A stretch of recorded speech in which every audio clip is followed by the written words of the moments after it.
I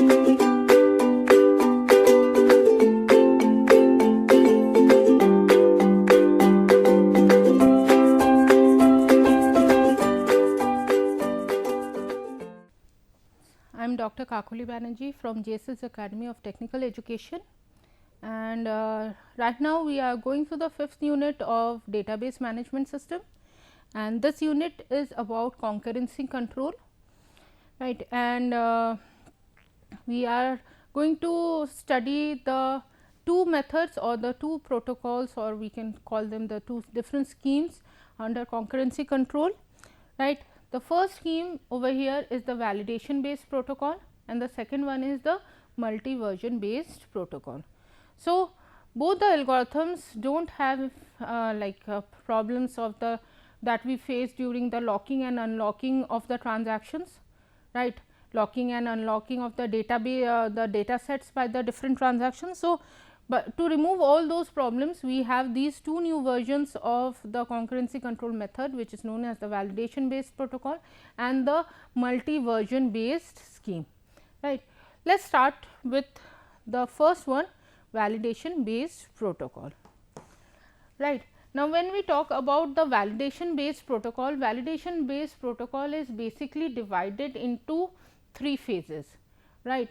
And it is not like when we talk about transactions and data sets. So, a transaction is basically locking a data set while it is using.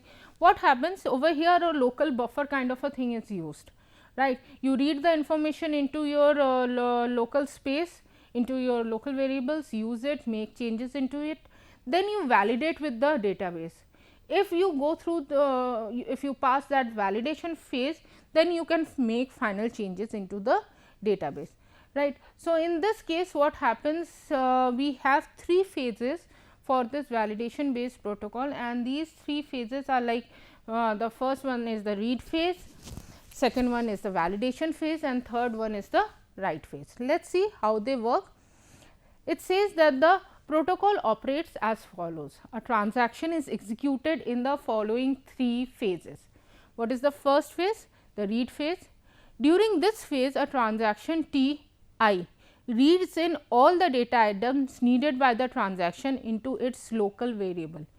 It performs its processing and stores the result into its local variable without affecting the database, right. Very simple.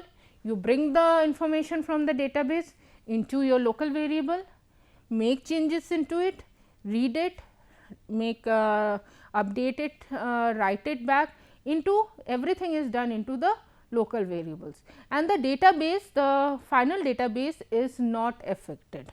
So, this is the first phase. Let us see what are the next phase. The second phase, like I told you, that before we write into the final database, we need to validate the database. We need to validate the work that has been done by the transaction. Now, so we have the second phase as the validation phase. During this phase, it determines whether it is valid to copy the updated local variables into the database without causing any serializability conflict. The validation test is subsequently explained, that we will be explaining in the next slide, right. So, before you write back information into the database, you need to validate that whether your updates are acceptable in the database or not, and once you pass the validation phase, then only you should go for the write phase, right. Now, what is the write phase? If transaction T I passes the validation phase, then the system transfers the updates from the local variable to the database, else T I is rolled back to its initial state and restarted, right. So, what happens that if you have passed the validation phase, then only you will proceed with the write phase, right. Then only you will make changes into the database, else if you do not pass the validation phase, then what will happen? T I has to roll back to its original state and it has to restart. As obvious, there will not be any rollback of read only transactions, and such transactions always go through without any wait. So, obviously, if we are having read transactions, so reading, because we know that reading does not affect the database. So, in that case we need not have any rollback for the read only transactions, and they can proceed without any wait. So, these were the three basic phases of the validation based protocol. Now, let us see what are the timestamps that are associated with the validation based protocol. Now, there are three timestamps that are associated with every transaction, right. To enable performing of validation test, the system associates the following timestamps with each transaction, right. Each transaction T I will have these three timestamps. Now, what are these timestamps? The first one, start T I. When is this timestamp given? The timestamp when T I starts its execution, that is when it starts with its read phase. So, whenever it starts with its read phase, it is given a timestamp start T I, right. So, keep in mind, whenever we start with the read phase, we will be given a timestamp T I. Now, what is a validation timestamp? Validation T I. This time, the time when T I finishes its read phase and starts with the validation phase, right. So, the time when it is done with its read phase and now it is going for the validation phase. At that point, a validation timestamp is given to the transaction. What is the finish timestamp? Finish T I. The time when T I has completed its write phase, right. So, that will be, at that moment you will be given a timestamp finish T I when it has completed its write phase.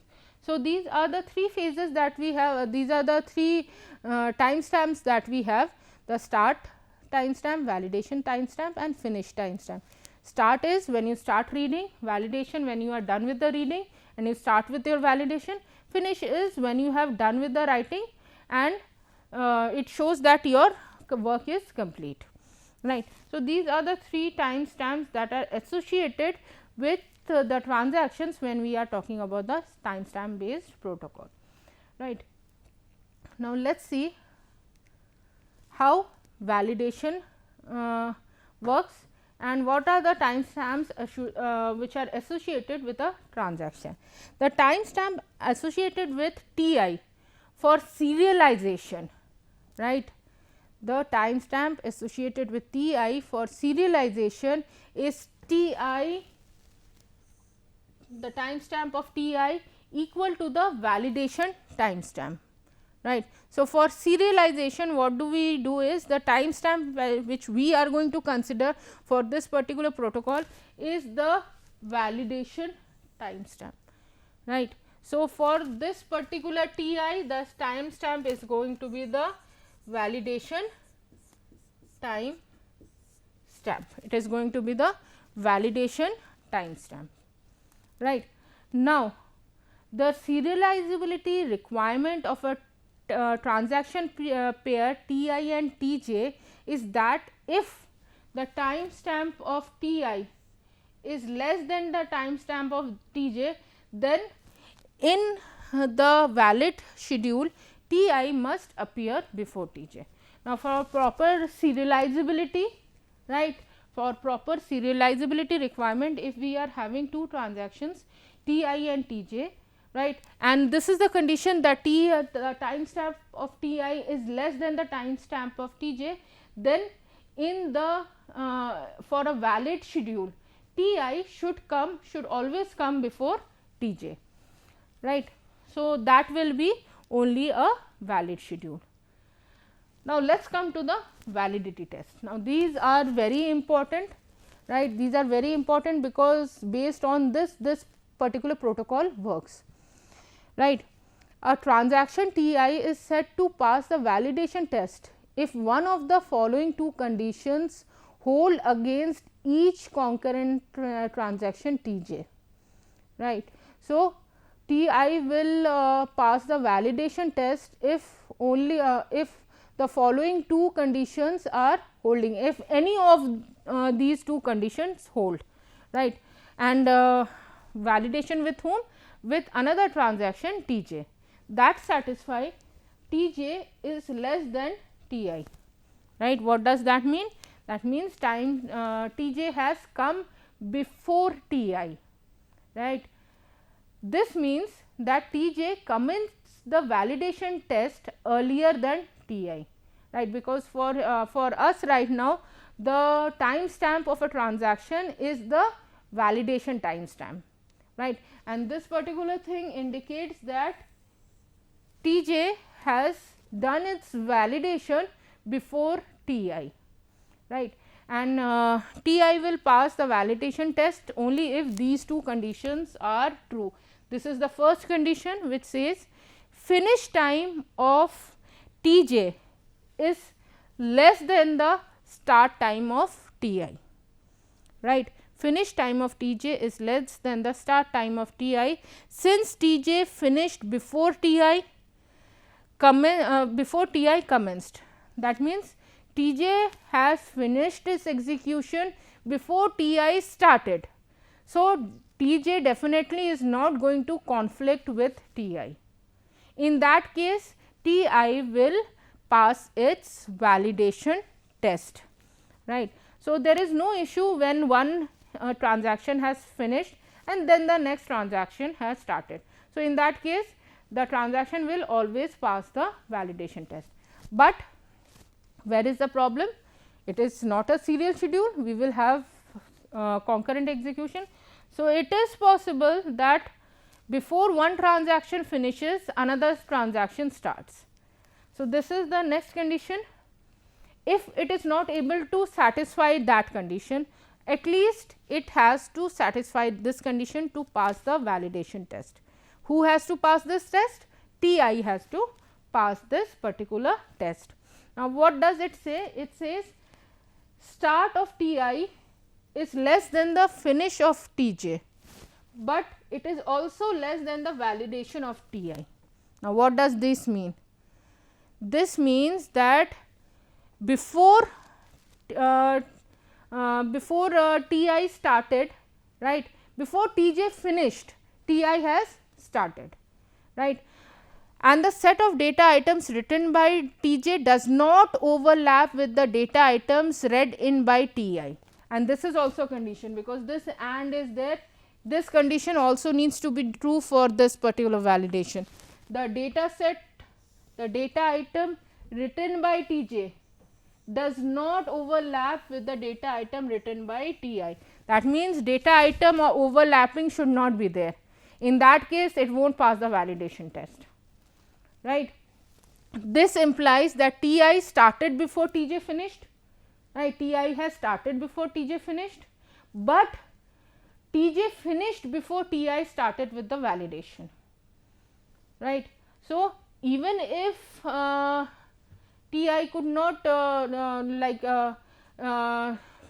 before T I could not start before T j finished, and before T j finished T I has been initiated, right.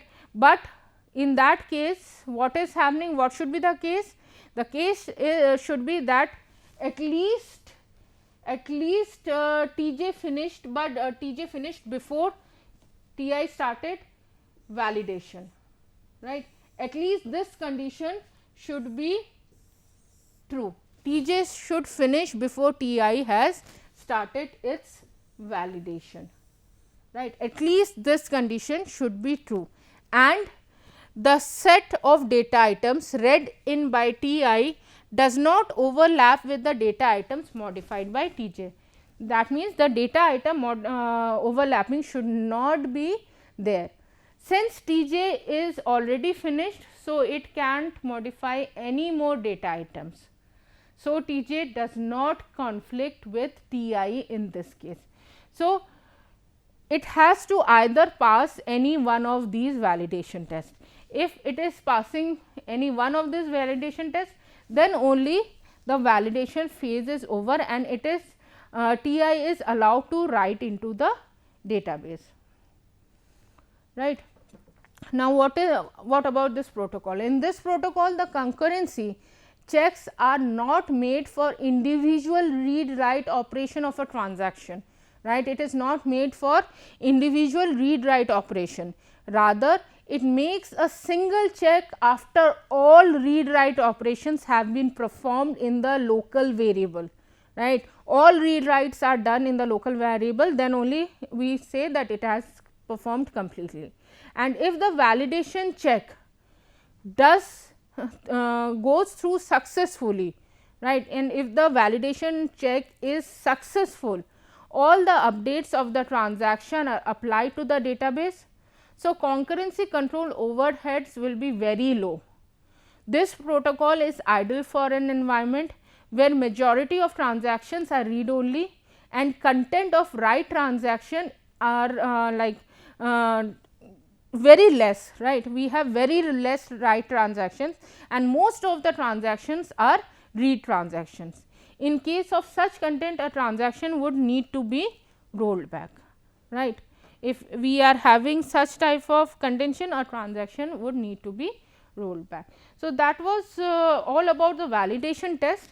Now, let us move to the next type of scheme, which is the multi version based scheme. Now, over here what happens that whenever we are making changes into the database, whenever changes are made into the database, we create a version of the database, right. And when the creation or the making the new version is done, the old version of the database is removed or deleted. So, what does this say? This tells you that multi version scheme operates as follows. When a transaction Ti requests a write operation on data set Q, the system creates a new version of data item Q. So, we are not making changes into the data set Q. What we are trying to do? We are trying to create a new version of the data item Q. When a transaction requests a read operation on the data item Q, the system will determine which version of Q should be read by the transaction Tj, and the system returns appropriate values of Q to Tj. So, whenever a read is required, it will see that which is the appropriate version for Tj to read, right, and it will return the values of that data set Q which is appropriate for the data set Tj. The version of data item Q which are no more required are deleted by the system, right. When the versions are no more required, they are deleted by the system. Okay. Now, each version of Q of data item, each version over here the versions are being called as Qk, right, and these are the versions of data item Q. They will have at least these three fields: content Qk, W, that means the write timestamp of Qk, and the read timestamp on Qk. Now, what is the content Qk? Content Qk is the value of the data item Q associated with the version Qk. It is equal to the value of Q written by the transaction that created the version, right. So, a transaction which is creating a version of the data item Q, that creates the content for that particular version, and the value remains the same for both the versions for that particular transaction. So, it is basically the version of the database, a latest version of the database which has been updated by a latest transaction, right. Now, what is this WTSQK? This is the timestamp of the transaction that created the version of Qk by a write operation, right, created by a write operation. Now, what is this RTS QK?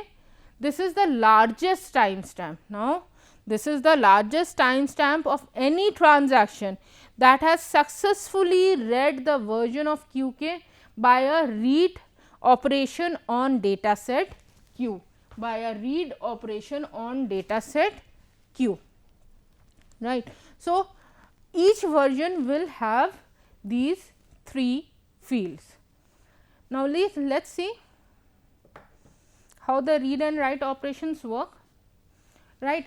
Now, the multi-version based scheme, when a transaction Ti requests a read operation on Q or a write operation on Q, then the system will determine the version of QK of data item Q whose write timestamp on QK is the largest amongst the version of Q and less than or equal to the timestamp of Ti, right.